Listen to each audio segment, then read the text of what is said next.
The connection between the mind and the body is a subtle but powerful one. Emotional turmoil can sap your energy, reduce your efficiency, cause poor health, and of course, steal your chances for happiness. Here's Dr. Peale with some thoughts on reversing this process and restoring your vitality. A physician I know says many of his patients have nothing wrong with them except their thoughts. He has a favorite prescription for some of them, and it's a verse from the Bible, no less. It reads, "Be ye transformed by the renewing of your mind." He finds that when his patients change the pattern of their thoughts, they actually achieve a more peaceful state of mind. And that helps to produce health and well-being. Many people can benefit from such a prescription of prayer, faith, and dynamic spiritual thinking. Grudges, resentment, jealousy, vindictiveness, hate, and so on are attitudes that produce poor health. The effects of anger are among the worst. Have a fit of anger and experience for yourself that sinking feeling in the pit of your stomach, that sense of sickness. Chemical reactions in the body are set up by emotional outbursts, which in turn result in feelings of ill health. Should these continue, either violently or in a simmering state over a period of time, the general condition of the body will deteriorate.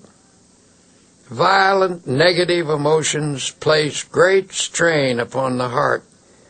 One doctor describes how common it is for a person's blood pressure to jump 60 points almost instantly in response to an outburst of anger. A colleague of his suffered from a heart condition and knew that he was at the mercy of anyone who could annoy him. His death, in fact, resulted from a heart attack caused by a fit of anger when he forgot to discipline himself.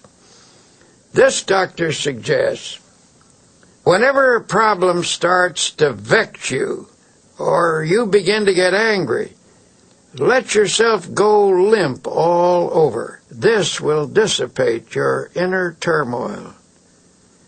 In a speech to the American College of Physicians, Dr. Edward Weiss of Temple University Medical School stated that emotions and feelings are quite as real as germs and no less respectable in their power. The pain and suffering of diseases caused primarily by the emotions are no more imaginary than those caused by bacteria. For example, chronic victims of pains and aches in the muscles and joints may be suffering from nursing a smoldering grudge against someone, possibly close to them. And usually a patient is completely unconscious of his own role in developing the disease. Such persons are often suffering from a disorder of their feelings, often linked to a marital or parent-child problem. I was once told about a woman who came to her doctor complaining that her hands kept breaking out, a problem which was diagnosed as eczema. This doctor encouraged his patient to talk about herself. It turned out that she was a very rigid, unhappy person, and he encouraged her to see a psychiatrist for help. The psychiatrist saw at once that there was some irritating situation in her life that she was translating outwardly in the form of a skin rash. Thus, she was taking out on her own body the urge to scratch something or someone. The doctor finally put it to her bluntly. "What's eating you? You're peeved at something, aren't you?" He reported that she stiffened up like a ramrod and marched right out of the office, so he knew he'd been on target. A few days later, she came back. Due to the agony of the eczema, she was ready to let him help her, even if it meant she had to give up a hatred. It turned out to be a family argument about a will. This woman felt she'd been unfairly treated by a younger brother. When she got rid of her hostility and made up with her brother, the eczema vanished within 24 hours. Such cases go on and on. When people allow their emotions to get the better of them, their body responds by breaking down in small or sometimes in large and grave ways. How we think we feel physically has a definite effect on how we do feel. If your mind tells you you're tired or ill, the nerves and the muscles accept that as a fact. On the other hand, if you convince yourself that you feel refreshed and healthy, energy and well-being can also be generated. The body is designed to produce all the energy you need over an amazingly long period of time. To have good health, a person must take reasonable care of his body with proper diet, exercise, sleep, and so on. To complete the prescription, a well-balanced emotional life is also necessary.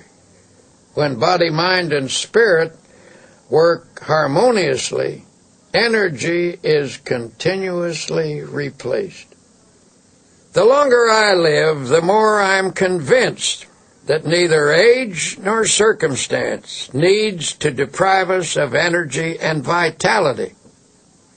If you are feeling under par, I recommend that you do a very scrupulous self-analysis. Honestly ask yourself if you're harboring any ill will or resentment or grudges, and if so, cast them out. Every day and every night of your life, these feelings eat away at you. Emotional ills sap your energy, reduce your efficiency, cause poor health, and of course, they steal your chances for happiness. And yet some people still think that when the Bible tells us not to hate or get angry, it is theoretical advice. The Bible is not theoretical. It is our greatest book of wisdom. It is filled with practical advice on living and on health. Since irritation, anger, hate, and resentment have such a powerful effect on our health, what is the antidote? Obviously, the solution is to fill the mind with attitudes of goodwill, forgiveness, faith, love, and an indomitable spirit. To get you started in conquering such negative emotions, here are some practical suggestions. 1. Remember that anger is an emotion, and an emotion is always warm, even hot. To reduce an emotion, cool it. We all know that when a person gets angry, hands clench, the voice rises stridently, muscles tense, the body becomes rigid. Physically, you become poised to fight with adrenaline shooting through your body. To counter this reaction, deliberately oppose the heat of this emotion with coolness. Freeze it out. Use your will to keep your hands from clenching by holding your fingers out straight. Deliberately reduce the tone of your voice. Bring it down to a whisper. Slump in a chair or even lie down if possible. Remember, it's difficult to argue in a whisper or even get mad while lying down. 2. At the moment, it may be a bit hard to pray, but try it anyway. At least conjure up a picture of God in your mind and try to think of Him angry as you are. You can't do it, and the effort will serve to puncture your hostility. 3. Instead of counting to 10 when you feel anger mounting, try the first 10 words of the Our Father. Our Father, who art in heaven, hallowed be thy name. Say that 10 times and your anger will lose its power over you. 4. Anger is an emotion which is sometimes the accumulation of many minor irritations. These irritations, each rather small, gather force as one is added to another, finally bursting forth in a fury.